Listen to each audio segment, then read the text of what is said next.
मेहता की कथा सुनते हैं और ये सुनते हैं कि भगवान नरसिंह मेहता के लिए सांवरिया सेठ जी का रूप बना करके आए थे नानी बाई का मायरा भरने।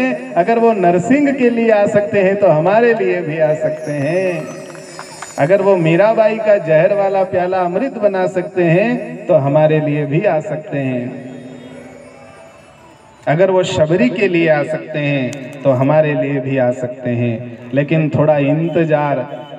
अध्यात्म रामायण में लिखा है माताओं, 11,000 साल तक शबरी ने इंतजार किया था। कितने साल? 11,000 साल तक। और जो गुरु मतंग ने कहा था कि बेटी तेरे घर राम आएंगे, ये नहीं बताया कि 3 तारीख को 12 बजे आएंगे। ये कहाँ बताया? बस ये बोला कि राम एक दिन तेरे घर आएंगे, तेरी कुटिया में आएंगे। वो रोज झाड़ू लगाती थी, रोज भगवान का इंतजार करती थी। हम तो लाइन में लगने का इंतजार नहीं कर सकते। कभी महाकाल दर्शन करने जाओ या कहीं चामुंडा माता आई है कहीं दर्शन करने जाओ, लंबी लाइन देख करके कभी कभी तो व्यक्ति कहता है चलो शिखर के ही दर्शन कर लो, हो गया दर्शन। वो लाइन को देख करके घर आ जाते हैं। अरे इतनी लंबी लाइन में कौन लगेगा, कौन इतनी देर तक खड़ा रहेगा। तिरुपति बालाजी चले गए तो 15 घंटे 20 घंटे लाइन में रहना पड़ता है। हम गए हैं, पता है, 8 घंटे लाइन में लगे। अरे 8 घंटे की छोड़ो, 2 दिन तक लाइन में लगे रहते हैं वहां पे, तब जाकर के बालाजी का दर्शन होता है। आप गए होंगे, पता होगा, तिरुपति बालाजी। रुक्मणी जी ने जब कृष्ण को पत्रिका लिखी, प्रेम पत्र लिखा, तो भगवान कौन सी बात पर रीझ गए, कौन सी बात पसंद आ गई ठाकुर को? रुक्मणी ने उस प्रेम पत्र में, पाती में आखिरी लाइन में ये लिख दिया, हे गोविंद, हे द्वारिकाधीश, अगर इस जन्म में आपके पास टाइम न हो मुझे ले जाने का तो चिंता मत करना। मैं 100 बार जन्म लूंगी पर विवाह केवल आपसे करूंगी। मैं जन्म पे जन्म लेने के लिए तैयार हूं पर किसी और के घर नहीं जाऊंगी। ये शिशुपाल तो देखता रह जाएगा। मैं चाहे अग्नि में शरीर जला दूंगी पर मैं आपके साथ जाऊंगी। तो ये चिंता न करना कि इसी जन्म में लेने आना है, मैं और जन्म लूंगी। जन्म जन्म में तुम्हारी दासी बन के रहूंगी। सोचो, हम 2 घंटे इंतजार नहीं कर सकते। रुक्मणी कह रही है मैं 100 जन्म तक इंतजार करूंगी। प्रभु, आज आपको जो भागवत कथा मिल रही है ना सुनने के लिए, ये न जाने कितने जन्म की आपकी तपस्या है। कभी हम पशु बनते हैं भगवान के मंदिर में। कभी कभी आपने देखा होगा ना, आरती के समय कुत्ते जोर से बोलने लगते हैं। कई जगह मंदिरों में हमने देखा है। वो क्या करते हैं, वो जब आरती होती है तो भगवान से कहते हैं, ठाकुर जी ये कुत्ते वाली योनि से छुटकारा दिला दो, हम आपका खूब भजन करेंगे। तो कितने जन्मों में आपने भगवान से मांगा था कि मुझे मानव का जन्म दे दो, मैं आपकी कथा सुनूंगा। लेकिन अब कुत्ते वाली योनि पूरी करके आए हैं ना, तो कभी कभी वो आदत जाती नहीं है। अच्छा, पहले नियम ये था, मैं कुत्ते वाला इसलिए बोल रहा हूँ कि 84 लाख योनियों में अनेक योनि है। कभी गधा भी बने होंगे, कभी कुत्ता भी बने होंगे, कभी चींटी भी बने होंगे, कभी पक्षी तोता भी बने होंगे। अलग अलग योनियों में हम सब आए। प्रभु, तो कई जन्मों के जन्मांतरे भवेत पुण्यम तदा भागवतम लभेत। अनेक जन्मों के आपके पुण्य उदय हुए हैं। आपने जो भगवान से मांगा था वो मिला है। लेकिन उसके बाद भी अगर छोड़ दिया जाए तो हमसे ज्यादा अभागा कौन होगा।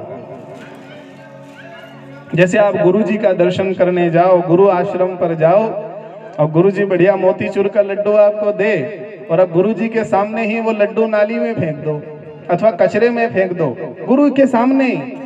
अगले दिन फिर गुरु जी के दर्शन करने जाओगे और गुरु जी से कहोगे गुरु जी एक लड्डू और दे दो, तो बोलो गुरु लड्डू देगा क्या? कभी नहीं देगा, क्योंकि कल क्या किया था, नाली में फेंक दिया था। इसलिए आज देने वाले नहीं है। तो ये मानव का शरीर आपको मोतीचूर का लड्डू जैसा गुरुजी ने दे दिया है, भगवान ने दे दिया है। अगर फिर भी आप घर में बैठे रहोगे, इस मनुष्य के शरीर को कचरे में लगाए रखोगे, तो अगली बार लड्डू मिलने वाला नहीं है। टेढ़ापना छोड़िए महाराज। इस मानव देह के महत्व को समझिए। केवल मनुष्य का शरीर ऐसा है जिसमें भगवान को पाया जा सकता है। वो देवता भी लार टपकाते हैं स्वर्ग से कि भगवान एक बार तो हमें भी मनुष्य बना दो। वो भी तरसते हैं, क्योंकि मनुष्य का शरीर जो है ना एक तरह का जंक्शन है। जैसे उज्जैन जंक्शन है, इंदौर जंक्शन है, मक्सी जंक्शन है, वैसे ही मनुष्य का शरीर भी जंक्शन है। अच्छा, उसका क्या मतलब होता है जंक्शन का? कि जहां से चारों दिशाओं में जाया जा सके। जिसको कहीं भी जाना हो, पूर्व में जाना हो तो उधर की यात्रा भी उस स्टेशन से हो सके, पश्चिम में जाना हो तो वहां की यात्रा भी हो सके, हर तरफ जाने की गाड़ी जहां से मिल जाए उसे जंक्शन कहते हैं। उसी प्रकार ये मनुष्य का शरीर भी उस रेलवे जंक्शन जैसा है। चाहो तो नरक की गाड़ी में बैठ जाओ, नरक वाली ट्रेन भी इसी से जाती है, और स्वर्ग वाली ट्रेन भी इसी से जाती है, बैकुंठ की ट्रेन भी इसी से जाती है। इसलिए महाराज ये भगवान को भी बड़ा पसंद है ये नर्तन, और पसंद है इसीलिए तो नर्तन धारण करते हैं। अरे मिलती है साधु संतों की, अरे मिलता है जिंदगी में ये नर्तन कभी कभी, मिलता है जिंदगी में नर्तन कभी कभी, मिलता है जिंदगी में नर्तन कभी कभी, मिलता है जिंदगी में नर्तन कभी कभी, मिलता है जिंदगी में नर्तन कभी कभी। और आ जाते इस वेश में भगवन कभी कभी, आ जाते इस वेश में भगवन कभी कभी। जय हो।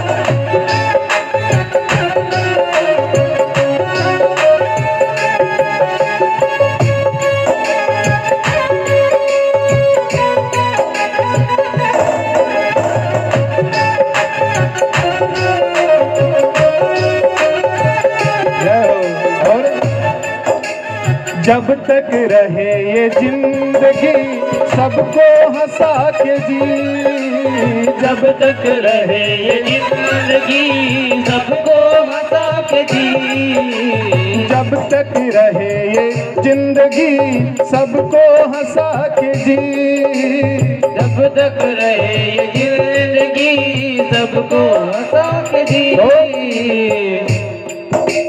हंस हंस के सुलझ जाती है, हंस हंस के सुलझ जाती है उलझन कभी कभी, हंस हंस के सुलझ जाती है उलझन कभी कभी, हंस हंस के सुलझ जाती है उलझन कभी कभी, हंस हंस के सुलझ जाती है उलझन कभी कभी। मिलती है साधु संतों की संगत कभी कभी, मिलती है साधु संतों की संगत कभी कभी। जय हो।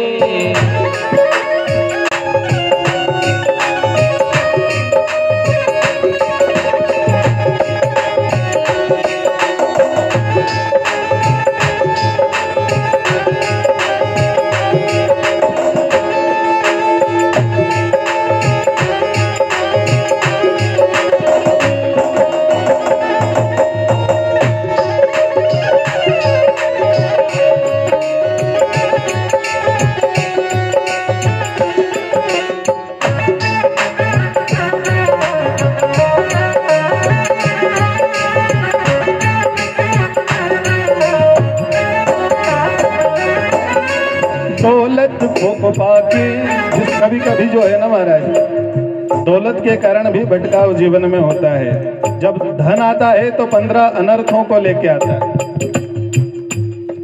हो दौलत को पाके तुम कभी अभिमान ना करो, दौलत को पाकर भी कभी अभिमान ना करो, दौलत को पाके तुम कभी अभिमान ना करो, दौलत को पाकर तुम कभी अभिमान ना करो, और दौलत को पाके तुम कभी अभिमान ना करो। किसी ने ये भी कहा है, बेटे को पाके तुम कभी अभिमान ना करो, बेटे को पाके तुम कभी अभिमान ना करो। कभी कभी किसी को अभिमान भी होता है, अरे मेरा बेटा कलेक्टर है, बाबू है, बहुत बड़ा है, अभिमान हो जाता है माता जी। किसी ने कहा है कि राम करे जिंदगी में, राम करे जिंदगी में वो मुकाम आए, फोन में करूं बिल किसी और के नाम आए। और कहा है कि बड़ा गर्व था, बड़ा अभिमान था कि बेटा दिल्ली में पढ़ता है, बड़ा अभिमान था कि बेटा दिल्ली में पढ़ता है, मरा जो बाप तो बस्ती के लोग काम आए। जब बाप मरा तो बस्ती के लोग जलाने गए, वो बेटा तो दिल्ली में ही रह गया, 12 घंटे लगे उसको आने में। महाराज ओ बेटे को पाके तुम कभी अभिमान ना करो, बेटे को पाकर तुम कभी अभिमान ना करो, और बन जाते पड़ोसी, बन जाते पड़ोसी भी बेटा कभी कभी, बन जाते पड़ोसी भी बेटा कभी कभी। ओ मिलती है जिंदगी में नौबत कभी कभी, मिलती है जिंदगी में संगत कभी कभी, मिलती है जिंदगी में संगत कभी कभी, मिलती है जिंदगी में संगत कभी कभी। बोले भक्त वत्सल भगवान की। महाराज आ जाते हैं इसी वेश में वो भगवन कभी कभी, जब तक रहे ये जिंदगी सबको हंसा के जी। किसी ने कहा मंजिल बड़ी दूर है, चलो एक काम किया जाए, कुछ रोते हुए बच्चों को हंसा दिया जाए। हाँ महाराज, किसी के चेहरे पर मुस्कान लाना, हंसी लाना बहुत पुण्य का कार्य है। एक बात और बता दें, कोई बात हो जाए तो हंसी में उड़ाओ, कोई बात हो जाए तो हंसी में उड़ाओ, पर किसी की हंसी न उड़ाओ। कोई बात हो जाए तो हंसी में उड़ाओ। सरकार श्रोतव्य, खूब भगवान की कथा सुनो। भगवान की बार बार कथा सुनने से क्या होगा कि जिस परमात्मा को आपने गर्भ में देखा है, जैसे आपने अपने गांव का स्कूल देखा, 20 साल बाद 50 साल बाद भी अगर आपके गांव के स्कूल का कोई नाम लेगा तो आपको स्कूल ध्यान में आ जाएगा। हाँ, इधर दरवाजा था, ऐसे कमरे थे, ऐसा हॉल था, ऐसे गुरुजी पढ़ाते थे, ऐसे सर थोड़ा पिटाई भी लगाते थे, सब कुछ याद आ जाएगा। गुरुकुल का नाम लेते, स्कूल का नाम लेते। मंदिर देखा होगा गांव का, तो गांव के मंदिर का नाम लेते ही मंदिर ध्यान में आ जाता है। उसी प्रकार हम सबने माँ के गर्भ में 8वें महीने में उस परम पिता परमात्मा का दर्शन कर लिया है। हम सब भगवान को देख चुके हैं, क्योंकि उसकी कृपा के बगैर तो हम वहां जिंदा भी नहीं रह सकते थे। कौन खिला रहा था वहां पे, कौन श्वास दे रहा था, कौन पिला रहा था। महाराज, उस परमात्मा को आपने और हमने देखा है, लेकिन जब बाहर आए गर्भ से तो भूमि परत भा डाबर पानी, जिम जी वही माया लपटानी। जैसे आकाश से जब बूंद गिरती है तो स्वच्छ होती है, एकदम प्योर, जैसे ही नीचे जमीन पे गिरी तो मिट्टी में मिलकर के गंदी हो जाती है। उसी प्रकार हम आए तो भगवान का दर्शन करके थे।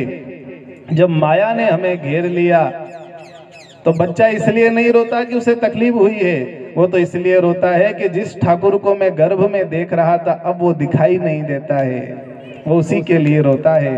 बाहर आने के बाद में। वो कहाँ गया जिसे मैं अंदर देख रहा था।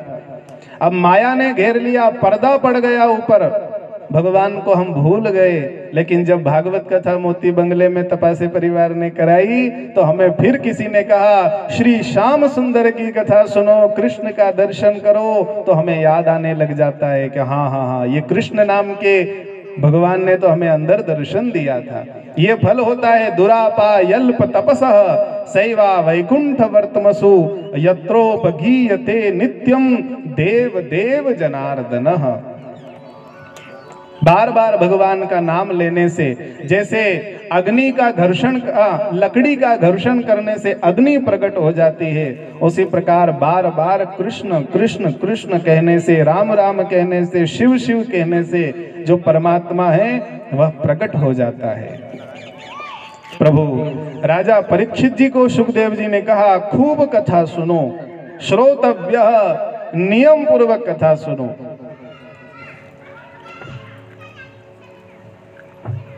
राजा पृथु हुए हैं भागवत जी में। पृथु महाराज ने 100 अश्वमेध यज्ञ करने का संकल्प लिया था, 100 बार यज्ञ करने का। बोलो राधे राधे। जब भगवान वरदान देने आए कि राजा क्या चाहिए तुमको, बोले भगवान मेरे को 1000 कान दे दो। 1000 कान क्यों चाहिए, 2 कान से काम नहीं चल रहा है क्या? बोलता है महाराज जब आपकी कथा होती है तो मैं 2 कान से सुनता हूं तो मेरा पेट नहीं भरता, मैं अतृप्त प्यासा रह जाता हूं। भगवान आप ऐसा करो मेरे को 1000 कान दे दो।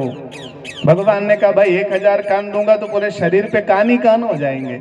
ऐसा करते हैं कि 500 कान की ताकत इस कान में दे देते हैं और 500 की इसमें दे देते हैं, तुम 1000 कान लेकर के कथा सुनो। तो एक राजा वो हो गए हैं जिनका 2 कान में पेट नहीं भर रहा है, और एक कलयुग वाले हम और आप हैं। कभी कभी कहते हैं अभी तो सुनी थी भागवत कथा, पाची सुनवा चलो कहीं पर, थोड़ा दिन पहला तो सुनी थी के नहीं। कोई माता बहन से कि चल अपने भागवत कथा सुनवा चला प्रताप गार्डन में, हाँ अभी थोड़ा दिन पहला सुनी थी, मन तो सुन ली मन। ऐसा लोग कहते हैं। ध्यान दीजिए, रामचरित जे राम कथा सुनकर के जो अघा जाए, राम कथा जे सुनत अघाई रस विशेष जाना तिन नाही। जो भगवान की कथा सुनकर के ये कह दे कि मैंने तो अभी सुनी थी अब क्या सुनना, इसका मतलब उसने कुछ भी सुना नहीं है। जो भगवान का लाडला भक्त होता है वो तो ये कहता है, हनुमान जी को देखो, राम जी कहने लगे साकेत चलो मेरे साथ, भगवान हनुमान ने कहा वहां कथा होगी क्या?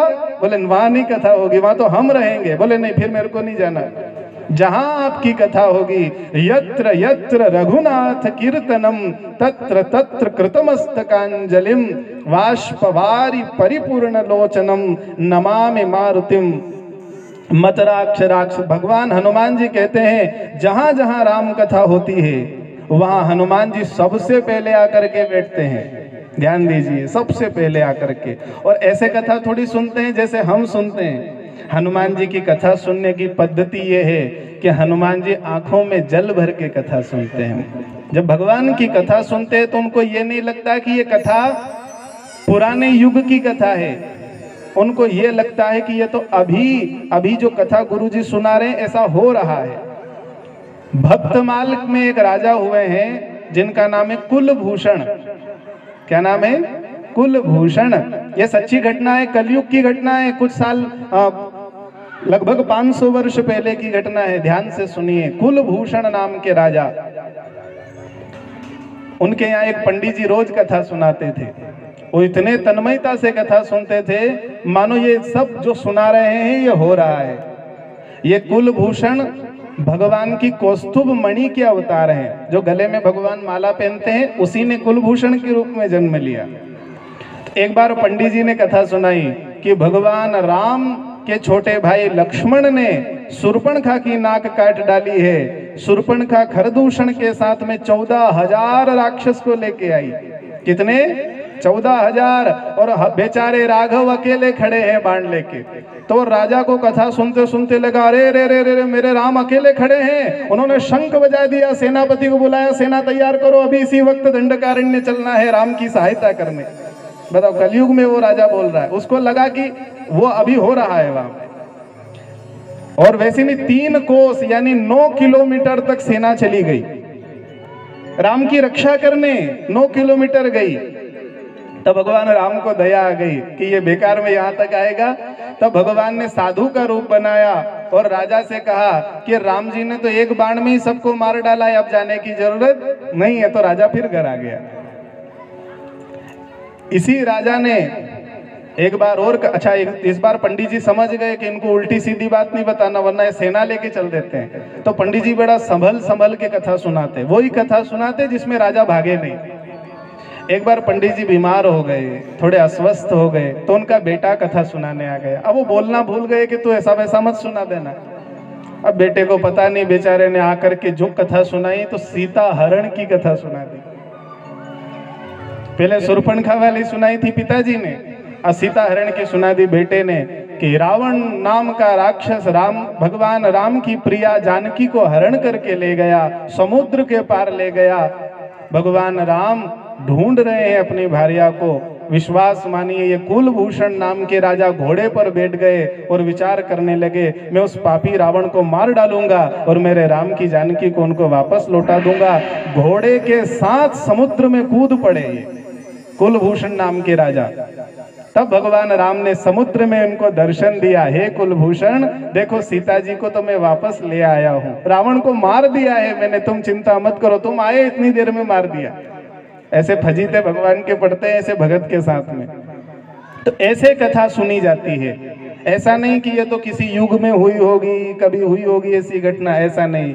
जो कथा हो रही है विश्वास मानना चाहिए कि ये घटना हमारे जीवन में इस समय भी घट रही है। आप वृंदावन दर्शन करने जाओ तो वृंदावन के उसमें निधिवन में कहते हैं आज भी रास लीला होती है। जो पलंग पर बिछाते हैं ना, चद्दर बिछाते हैं और वो 64 खेलते हैं भगवान, जो पासे रखते हैं, कहते हैं सुबह वो बिखरे हुए मिलते हैं। जो श्रृंगार का सामान है वो बिखरा हुआ मिलता है, जो मिट्टी है वो बिखरी हुई मिलती है। पट बंद कर दिया जाता है रात में, सुबह देखते हैं तो ऐसा हाल मिलता है वहां का। ये क्या है? मतलब आज भी रास लीला हो रही है, पर वो उन्हीं को दिखाई देती है जिनके नजरों में भगवान समाये हैं, जिनके ठाकुर जी नजरों में हैं। तो खूब भगवान की कथा सुनिए।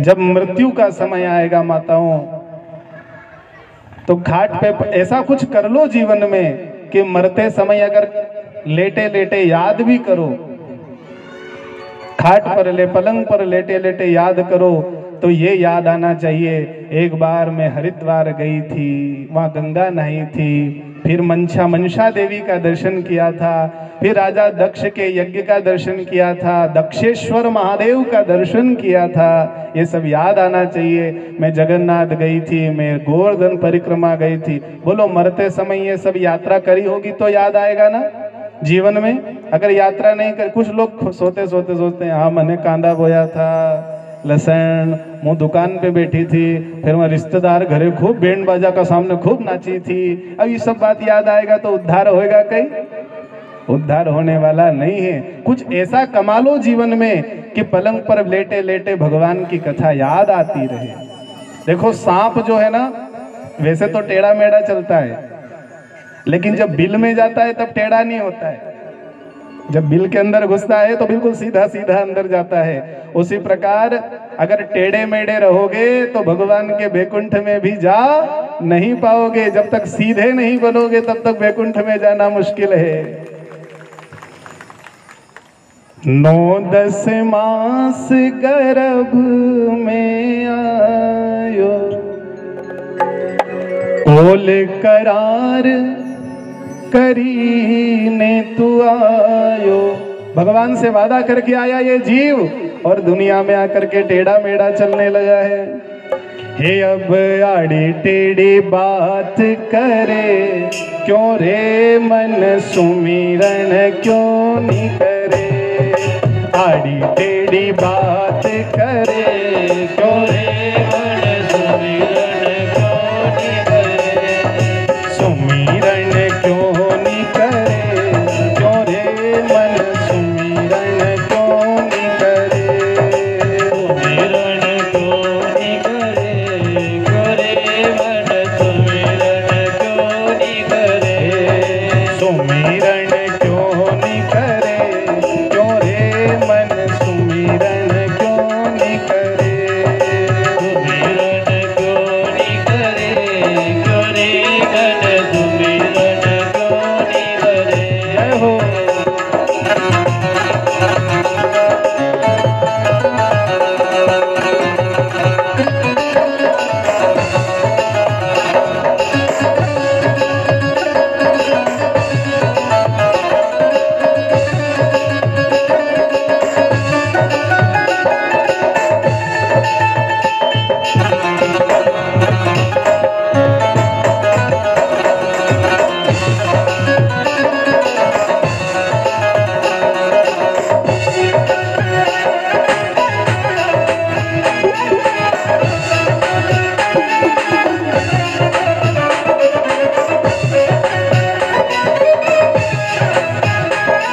संत तुझे समझावे, साधु संत तुम्हें समझाए, साधु संत तुझे समझावे, साधु संत तुझे समझाए, अगम निगम को पाठ पढ़ावे, अगम निगम को पाठ पढ़ाए, हे अगम निगम को पाठ पढ़ावे। अगम निगम को पाठ पढ़ाए। लेकिन खूब प्रचार प्रसार भी होता है ना, घर पे जाके बोल के आए कि कथा में आना है, लेकिन फिर भी तू उनकी भी पत न करे, क्यों रे मन सुमिरन क्यों नहीं करे, उनकी भी पत न करे, गोरे मन सुमिरन क्यों नहीं करे, हाँ सुमिरन क्यों नहीं करे, क्यों रे मन सुमिरन क्यों नहीं करे। सुमिरन क्यों नहीं करे, गोरे हो सुमिरन क्यों नहीं करे।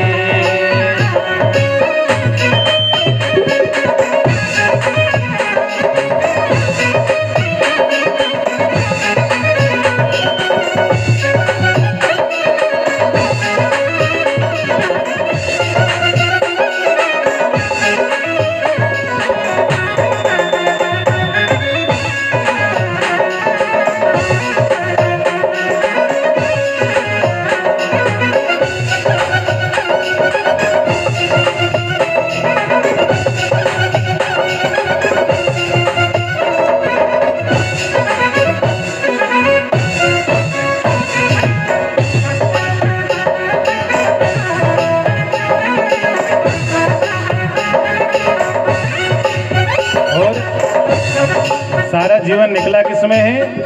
थारो मारो कही के गवावे, थारो मारो कही के गवाए, तेरा मेरा कही के गवावे, तेरा मेरा कही के गवाए, तेरा मेरा कही के गवावे, तेरा मेरा कही के गवाए, वो साथ में तेरे कोई न आवे, साथ में तेरे कोई ना, अब तेरा दिन याद करे, क्यों रे मन सुमिरन क्यों नहीं करे, तेरा दिन याद करे, कोई मन सुमिरन क्यों नहीं करे, सुमिरन क्यों नहीं करे, क्यों रे मन सुमिरन क्यों नहीं करे, सुमिरन क्यों नहीं करे, गोरे मन सुमिरन क्यों नहीं करे, क्यों रे मन सुमिरन क्यों नहीं करे, क्यों रे मन सुमिरन क्यों रे मन सुमिरन क्यों नहीं करे। बोले भक्त वत्सल भगवान की जय। सरकार सुखदेव जी कहते हैं, राजन अगर भगवान को पाना है तो श्रोतव्य, खूब कथा सुनो। जब कथा सुनते सुनते परमात्मा के चरणों में प्रेम हो जाए, हरि का नाम स्मरण हो जाए, तब कीर्तनम, किसी एकांत जगह में जाकर के अथवा मंडली के साथ भगवान के हरि नाम का कीर्तन करिए। कीर्तन करने से वाणी पवित्र होगी, कीर्तन करने से समस्त जो पाप हैं वो समाप्त हो जाएंगे। भगवान के हरि नाम का कीर्तन करना। भक्तमाल में गोरा कुमार की कथा आई है, वो तो ऐसा कीर्तन में मस्त हो गया था कि छोटा सा बालक मिट्टी में दब गया, उस बालक का ध्यान उसे नहीं रहा। राम कृष्ण हरि विठ्ठल विठ्ठल राम कृष्ण हरि विठ्ठल, विठ्ठल का कीर्तन करता रहा। उसकी पत्नी ने आकर के कहा कि ये क्या कर रहे हो, आपका एकमात्र एक लौता बेटा मिट्टी में दब करके मर गया, आप कीर्तन करते रहे। इतना तन्मय हो गया, ठाकुर जी से कहा भगवान लाज रखो। तब कहते हैं उसका बेटा उस मिट्टी में से जीवित बाहर आ गया। ये भगवान की कृपा है। कीर्तन करा जाए, और तीसरा काम स्मर्तव्यो भगवान नृणाम, सदैव भगवान का स्मरण रहना। यही बात अर्जुन को भगवान कृष्ण कहते हैं, हे अर्जुन तस्मात् सर्वेषु कालेषु मां मनुस्मर युध्य च मयि अर्पित मनो बुद्धि। हे अर्जुन तस्मात् सर्वेषु कालेषु, अर्थात बाण चलाते हुए भी, युद्ध करते हुए भी तुम केवल मेरा स्मरण करते रहो। बोलो राधे राधे। आज एकादशी है, शायद सबने निर्जला एकादशी तो नहीं है ना किसी को, तो थोड़ा जोर से बोलिए राधे राधे। हाँ, थोड़ा शरीर को थोड़ा ताकत लगानी पड़ती है ना। अच्छा, जब ढोलक हमारे भैया तिलकेश्वर भैया जब ढोलक बजाते हैं ना, तो अभी तो पाउडर लगाते हैं उसमें ढोलक के ऊपर, पहले क्या आटा लगा लेते थे। पाउडर कहाँ से लेने जाते, तो कहते थोड़ा सा इतना सा आटा लगाने पर जो ढोलक को थाप देते हैं तो आवाज पंडाल से बाहर चली जाती है, कभी कभी तो कॉलोनी से बाहर चली जाए। ये बहुत सुंदर शाम संकीर्तन करते हैं, भजन संध्या जो रात का खाटू शाम का प्रोग्राम होता है ना, वो ये तिलक भैया करते हैं। हाँ, कभी भजन संध्या का मूड बने तो इनसे संपर्क करना, ऐसी भजन संध्या करेंगे कि जीवन में नहीं भूलोगे। तो आइए, जब ढोलक पे थाप लगाते हैं तो कॉलोनी के बाहर कितना सा आटा, इतना सा आटा लगा करके, बताओ इतने से आटे में इतनी जोर की आवाज की कॉलोनी से बाहर। और हम महाराज दोनों समय का मिला के आधा किलो तो खा जाते होंगे कि कम। इतना आटा खा करके भी अगर राधे राधे इतना धीरे से आवाज निकलेगी तो कैसे काम चलेगा। प्रेम से कहो राधे राधे। हाँ सरकार, कीर्तव्य स्मर्तव्यो भगवान नृणाम, हर काल भगवान का स्मरण करना, कभी उनका स्मरण छूटना नहीं। भगवान कहते हैं मेरा स्मरण करके तो देख, मैं जगत का विस्मरण न करा दूं तो कहना। वाह वाह वाह वाह। हाँ जी, हाँ जी। श्री बजरंगबली नगर से आदरणीय श्री रूपराम जी मिश्रा जी, आदरणीय महेश जायसवाल जी, उनके सभी साथियों का बहुत बहुत स्वागत है। क्योंकि बजरंग, एक बार जोर से ताली बजाई है हमारे भक्तों के लिए, ठाकुर जी के भक्तों के लिए। बजरंगबली नगर में प्रति वर्ष हर साल ये कथा कराते हैं हनुमंतेश्वर महादेव के मंदिर में, और ये मेरे सौभाग्य है कि वहाँ मुझे कथा गाने का सौभाग्य मिलता है। और आज यहाँ जो कथा हो रही है उस कथा में भी आप पूर्ण रूप से मार्गदर्शन भी कर रहे हैं, सेवा भी कर रहे हैं, और बिल्कुल शुरू के दिन से ही लगे हुए हैं। ठाकुर जी इनको खूब उन्नति प्रदान करें, भक्ति मार्ग में भी और सांसारिक मार्ग में भी। सरकार, तो हम चर्चा कर रहे थे स्मरण की। प्रभु किसी भी परिस्थिति में भगवान का विस्मरण न हो। रामायण में दो भक्त हुए हैं, दोनों के नाम आप जानते हो। एक हुए हैं भगवान महादेव और एक हुए हैं नारद जी, बाबा नारद। इन दोनों की भक्ति में अंतर यह है कि नारद जी को एक बार जब विवाह करना था तो उनके हाथ से माला छूट गई। कहते हैं जब तप कछु न हो ही ते ही काला, हा प्रभु मिले ही कवन विधि बाला। कैसे मुझे वो विश्व मोहिनी मिलेगी, विश्व सुंदरी मिलेगी, माला छूट गई। लेकिन एक हमारे महादेव हैं जिनकी पत्नी सती ने यज्ञ में अपने शरीर को जलाकर भस्म कर दिया दक्ष के यज्ञ में। उसके बाद भी महादेव कहीं एकांत में जाके रोए नहीं हो, कहीं भांग पी करके सोए नहीं, फिर बोले जप ही जहां तहां राम गुण ग्रामा, जहां तहां सुन ही राम गुण ग्रामा। नीलगिरी पर्वत पर जाकर के हंस का अवतार लेकर के महादेव राम कथा सुनने गए। विपत्ति आई तो भी कथा सुनी, और जब पार्वती जी से विवाह हो गया तो भगवान हिमालय पे फिर से राम कथा करने लगे। पत्नी चली गई तो भी राम कथा, और पत्नी मिल गई तो भी राम कथा। ये भगत की पहचान है। और हमारे साथ थोड़ी सी भी मुसीबत आ जाए, कभी कभी तो हालत हमारी तोते जैसी होती है ना। हम वैसे तो चुपचाप बैठे रहते हैं, जहां बिल्ली दिखाई दी के टेंटे करने लगते हैं।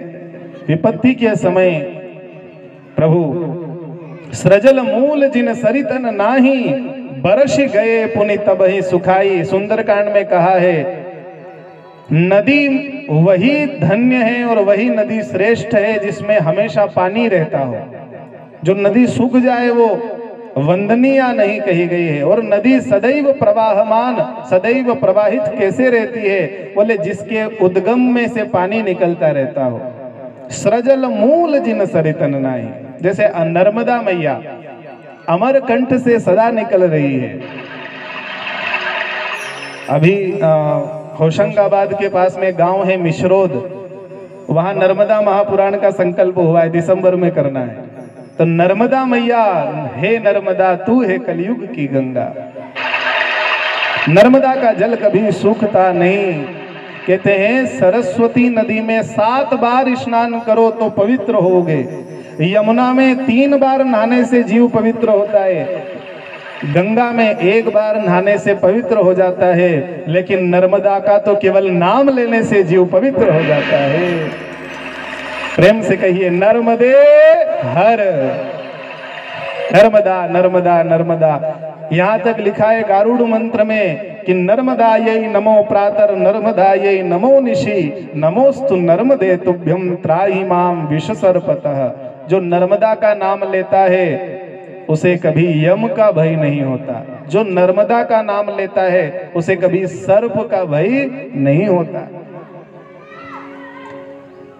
अमरकंठ से मैया, और हमारे मिश्रा जी अभी नर्मदा पुराण सुन के भी आ रहे हैं। अमरकंठ से मैया हे बन के धारा चली, बन के धारा चली, भोलेनाथ की लली जगत को तारने चली। भोलेनाथ की लली जगत को तारने चली। हाँ, अमरकंठ से मैया बन के धारा चली, बन के धारा चली, भोलेनाथ की लली जगत को तारने चली। भोलेनाथ की लली जगत को तारने चली। इंदौर में तो नर्मदा का पानी है, देवास में भी नर्मदा जल आता है ना। तो आप तो नर्मदा का जल पीते और कहते हैं कि नर्मदा का हर कंकर शंकर होता है। एक बार नर्मदा स्नान हो जाए, एक बार परिक्रमा जरूर करना हो। पैदल हो जाए तो अच्छी बात है, पैदल ना हो तो गाड़ी से भी होती है। 15 दिन में पूरी परिक्रमा हो जाती है। अमरकंठ से गंगा सागर तक नर्मदा मैया की परिक्रमा, हर मनोकामना नर्मदा पूरी कर देती है। और अभी अप्रैल एंड में ममलेश्वर में भागवत कथा होने वाली नर्मदा किनारे, तो वो सौभाग्य मिलने वाला है। तो आप एक बार प्रेम से कहिए नर्मदा माई की। अमरकंठ से मैया बन के धारा चली, बन के धारा चली, भोलेनाथ की लली जगत को तारने चली। भोलेनाथ की लली जगत को तारने चली। जय हो।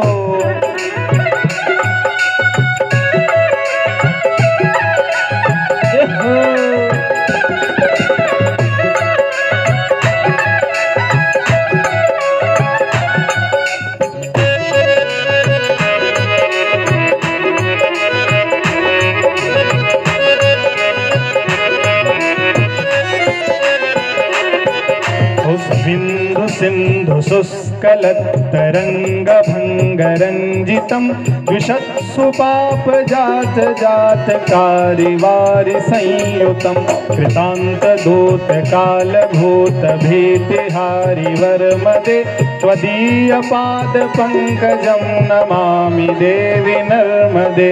त्वदीय पाद पंकजम नमामि देवी नर्मदे। आप भी गाइए नमामि देवी नर्मदे, नमामि देवी नर्मदे, नमामि देवी नर्मदे, नमामि देवी नर्मदे, नमामि देवी नर्मदे, नमामि देवी नर्मदे, नमामि देवी नर्मदे, नमामि देवी नर्मदे, नमामि देवी नर्मदे, नमामि देवी नर्मदे, नमामि देवी नर्मदे, नमामि देवी नर्मदे, नमामि देवी नर्मदे, नमामि देवी नर्मदे।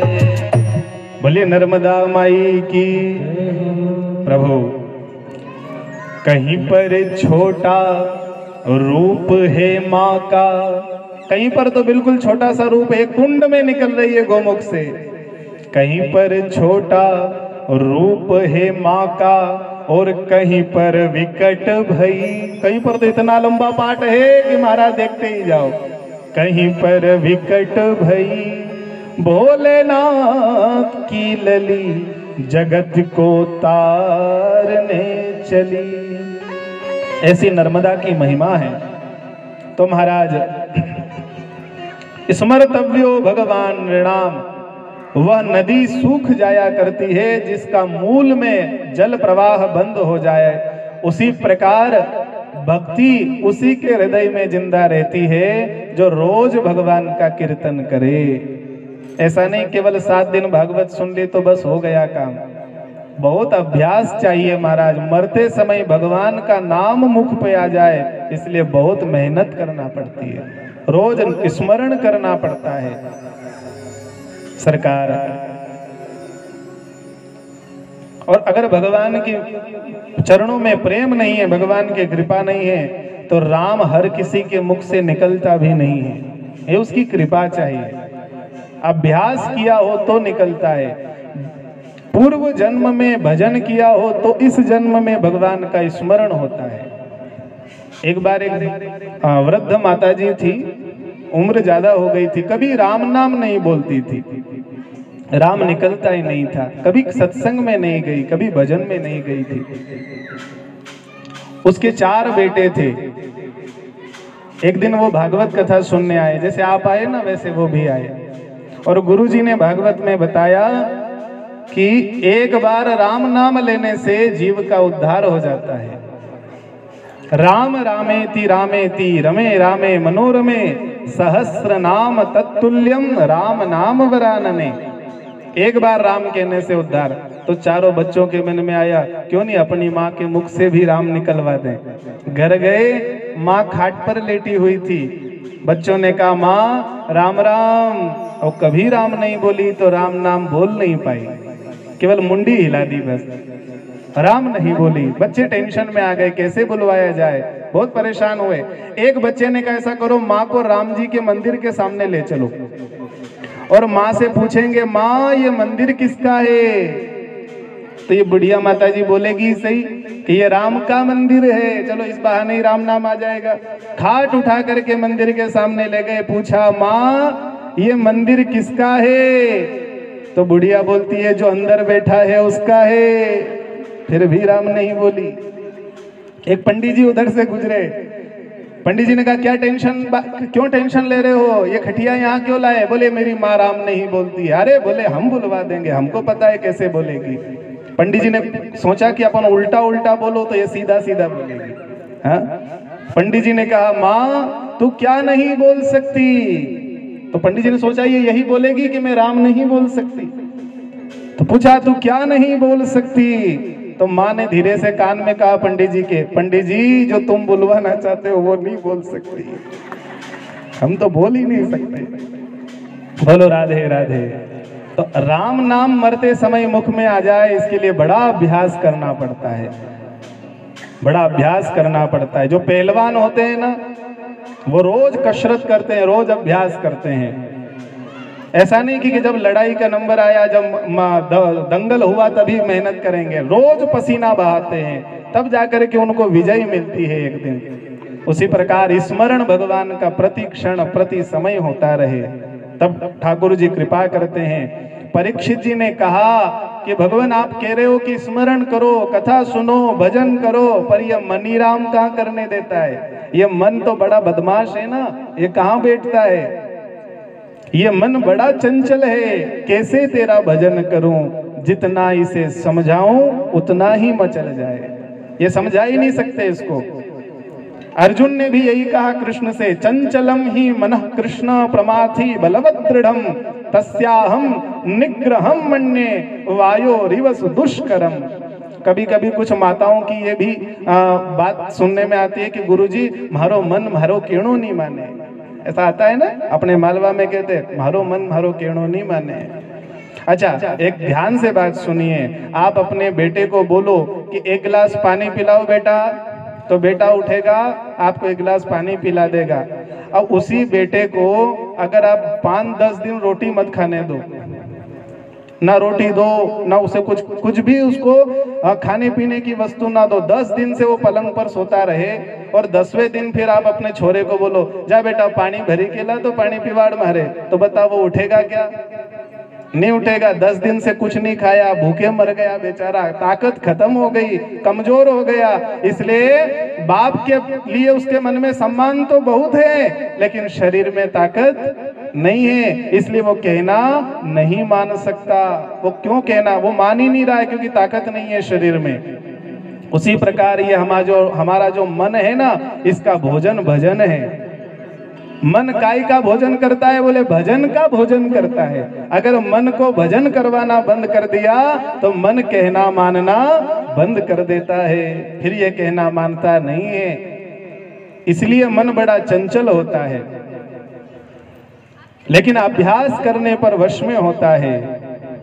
एक बार एक व्यक्ति ने जिंद सिद्ध किया गुरुजी के कहने से, और जिंद से वो बोलता है जाओ पानी भर के लाओ, तो वो पानी भर के लाता, रोटी बना दो तो रोटी बनाता, साफ करो तो सफाई करो तो सफाई करके आ जाता। सेठ जी ने कहा भाई सब काम हो गया, अब जब काम होगा तब बोलूंगा। नहीं, जिंद ने कहा अगर काम नहीं बताओगे तो तुम्हें खा जाऊंगा, मुझे तो काम चाहिए। अब घबराए महाराज कि अब ये क्या करें, क्या काम बताएं, उससे तो जो बोलो वो कर दे थोड़ी देर में। तब गुरुजी के पास में गए और गुरुजी से प्रार्थना करी, गुरुजी अब वो जिंद को वश में करने का मंत्र बताओ। तब गुरुजी ने कहा कि अपने आंगन में एक खंबा गाड़ दो, और जब जिंद तुमसे कहे कि काम बताओ, तब तुम जिंद से कहना कि इस खंबे पर चढ़ो और फिर उतरो, चढ़ो और फिर उतरो। जब तक मना नहीं करूं तब तक ये करते रहो। जब भी तुमको काम करवाना हो तब तुम बोल देना कि रुक जाओ, पहले ये काम करो, फिर काम करवा लेना, फिर बोल देना कि चढ़ो और फिर उतरो। अगर सच्चे सदगुरु जीवन में मिल जाए तो ऐसा रास्ता भी मिल जाता है। यह हमारा मन भी उस जिंद की तरह है महाराज। ये हमारा मन भी बार बार हमसे काम मांगता है। चलो कभी मेला घूम के आते हैं, कभी नदी स्नान करके आते हैं, कभी टेकरी घूम के आते हैं, कभी वहां चलते हैं, कभी वहां चलते हैं, कभी वहां चलते हैं। ये एक जगह बैठता नहीं है, हमें जगह जगह भटकाता रहता है। इस मन को भी एक काम किया जाए, एक खंबा आंगन में गाड़ दिया जाए। कौन से आंगन में? अपने हृदय के आंगन में खंबा गाड़ा जाए। और कौन सा? ये वाला खंबा, ये माला वाला खंबा गाड़ो, और मन को कहो तो राम नाम का जाप कर जब तक मैं मना ना करूं। ऐसे श्रेष्ठ गुरु की संगति में रह करके और जीवन में अच्छे गुरु मिल जाए तो फिर अच्छा मार्गदर्शन भी होता ही है। एक बार दो भाइयों के बीच में बंटवारा हुआ। अब बजरंगबली नगर वालों ने तो ये सुन लिया है, अब मोती बंगले वालों को भी सुना देते हैं तो थोड़ा इनको भी आनंद आए। बोलो राधे राधे। एक बार बाप ने अपनी संपत्ति का बंटवारा किया। अब संपत्ति के नाम पर दो चीजें थी, एक कंबल और एक भैंस। एक कंबल और एक भैंस ही बचा था और कुछ नहीं बचा। अब बाप बंटवारा करके चला गया तो बड़े भाई ने कहा कि देख छोटे भाई, दिन दिन में कंबल तेरा और रात में मेरा, और भैंस के पीछे वाला हिस्सा मेरा और आगे वाला तेरा। अब महाराज वो दिन भर कंबल को संभालता, रात में ठंड लगती तो बड़ा भाई कहता मेरा नंबर है मेरे को दे दे, तो कंबल वो ओढ़ लेता। और जहाँ दूध निकालने की बारी आती तो दूध तो भाई पीछे वाले हिस्से ही का ही काम आएगा, तो जैसे ही पीछे दूध निकालने जाता तो बेचारा जो छोटा वाला था तो वो मुंह की तरफ रहता, मुंह क्या काम का, खाता मुंह और दूध वो ले लेता। अब बड़ा परेशान हो गया कि ये कैसा बंटवारा करके गया मेरा बाप है, ना तो कंबल का सुख ना भैंस का सुख। उसी समय एक गुरुजी आए उसी नगर में और कहा बेटा क्या दिक्कत है? बोले ये ऐसा बंटवारा हुआ है। तो गुरुजी ने उपाय बताया कान में, ऐसा कर दिन भर कंबल पे सोया कर और रात में घर जाए तो कंबल को गीला करके ले जाया कर, पूरा गीला कर ले पानी से, तो तेरा बड़ा वाला भाई रात भर पंखे में कंबल सुखाएगा और सुबह फिर ले लेना, तेरे बारी आ जाएगी। तो ये तो कंबल वाली बात हो गई। अब आई भैंस की बारी, तो जैसे ये दूध निकालने जाए तो डंडे की मुंह पे मारा कर, और तेरा भाई मना करे तो बोल दिया कर मुंह मेरा है, मेरी मर्जी मानेगी वो करूंगा। अब भैंस के मुंह पे अगर डंडा मारा जाएगा तो दूध देगी क्या? नहीं देगी। ऐसा करने से तेरा भाई ठिकाने पे आ जाएगा। महाराज कंबल गीला करके ले जाने लगा और भैंस के मुंह पे डंडा मारने लगा तो बड़े भाई ने कह दिया ना ना ना, ये नहीं चलेगा। 15 दिन भैंस कंबल तेरा और 15 दिन भैंस कंबल मेरा। गुरु मिलने से झगड़ा खत्म हो गया, गुरु मिलने से झगड़ा खत्म हो गया, गुरु मिलने से झगड़ा खत्म हो गया, गुरु मिलने से झगड़ा खत्म हो गया। तेरे मेरे का लफड़ा खत्म हो गया, तेरे मेरे का लफड़ा खत्म हो गया, तेरे मेरे का लफड़ा खत्म हो गया, तेरे का लफड़ा खत्म हो गया। गुरु मिलने से झगड़ा खत्म हो गया, झगड़ा खत्म हो गया, गुरु मिलने से झगड़ा खत्म हो गया। मिलने से झगड़ा खत्म हो गया। जय हो।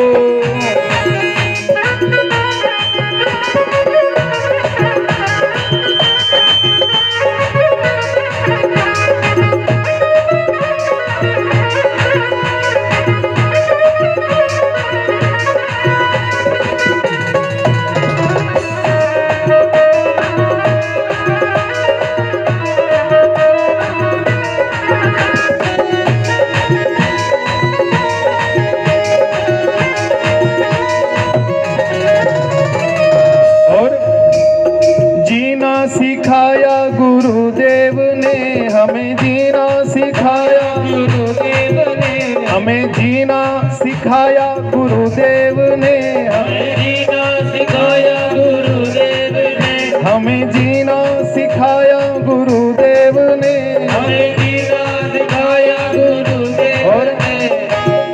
अब जीने का मुझको मजा आ गया, अब जीने का मुझको मजा आ गया, अब जीने का मुझको मजा आ गया, अब जीने का मुझको मजा आ गया।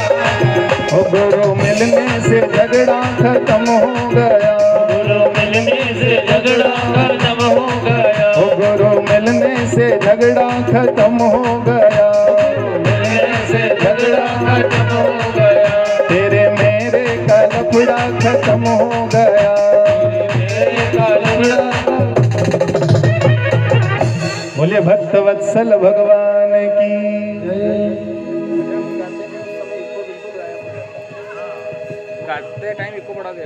श्री राधे। तो महाराज स्मर्तव्यो भगवान ऋणाम। श्री परीक्षित जी महाराज सुखदेव जी से पूछते हैं, गुरुदेव आप हमें सृष्टि क्रम का वर्णन बताओ, ये आखिर परमात्मा ने इस दुनिया को कैसे बनाया, इसके बारे में बताओ। तब सुखदेव जी मंगलाचरण करते हैं। श्रियः पतिर यज्ञ पति प्रजापतिर धियाम पतिर लोकपतिर धरापति पतिर्गतिश्चांधक विष्णु सात्वताम प्रसीदताम में भगवान सताम पति। मंगलाचरण किया। अब भगवान की दुनिया के बारे में बताने जा रहे हैं। प्रेम से कहिए राधे राधे। इस सारे ब्रह्मांड में कहते हैं पहले केवल जल ही जल था, जल के अतिरिक्त तो कुछ नहीं था। और उस जल में एक अंडा पड़ा हुआ था और उस अंडाकार में एक पुरुष लेटा हुआ था जिसे हम नारायण के नाम से जानते हैं। नारायण नाम कैसे पड़ा? नार कहते हैं जल को, अयन कहते हैं घर को। जल में ही जिसका घर है उनका नाम नारायण है। नारायण ने जब इच्छा करी कि मैं एक से अनेक हो जाऊं, तब उन्होंने कमल पुष्प को उत्पन्न किया नाभि से। ब्रह्मा जी कमल से प्रकट हुए। चारों दिशाओं में देखने की इच्छा करने से चार मुख हो गए, चतुरानन हो गए ब्रह्मा जी। अब ब्रह्मा जी ने सबसे पहले सनत कुमारों को बनाया। सनक, सनंदन, सनातन और सनत कुमार, ये चार बच्चे, ये चार साधु पहली बार ब्रह्मा जी से प्रकट किए गए। महाराज जब ब्रह्मा ने कहा बेटा विवाह करो और सृष्टि का क्रम आगे बढ़ाओ, तब सनत कुमारों ने मना कर दिया, पिताजी हम तो भजन करेंगे, हम तो सन्यासी बनेंगे, हम तो साधु बनेंगे, हम ये विवाह करने वाले नहीं हैं। अब ब्रह्मा जी ने सोचा कि ये खानागार ही बिगड़ गई। कहते हैं ना अपनी भाषा में, जिनकी खानागार बिगड़ जाए उनकी शादी बिगड़ जाती है? श्री गणेश में ही अमंगल हो गया। श्री गणेश में ही सनत कुमार ने हमारा कहना मानना बंद कर दिया, कहना ही नहीं माना। बड़ा क्रोध आया ब्रह्मा जी को। तो क्रोध आने के कारण उनके भ्रुवर मध्य में से महादेव प्रकट हो गए। बोले महाकाल महाराज की जय। शिव ने हाथ जोड़ करके कहा, पिताजी मैं क्या करूं? तब ब्रह्मा ने कहा, बेटा तुम जो है सृष्टि को आगे बढ़ाओ, संतानोत्पत्ति करो। महादेव ने सोचा अगर मैं अच्छा काम करूंगा तो भजन नहीं कर पाऊंगा, इसलिए भोलेनाथ ने भूत प्रेत पैदा करने चालू कर दिए, प्रकट करने चालू कर दिए अपने देह से। इतने भूत प्रकट किए, वो ब्रह्मा जी को ही खाने दौड़े। कभी कभी होता है ना।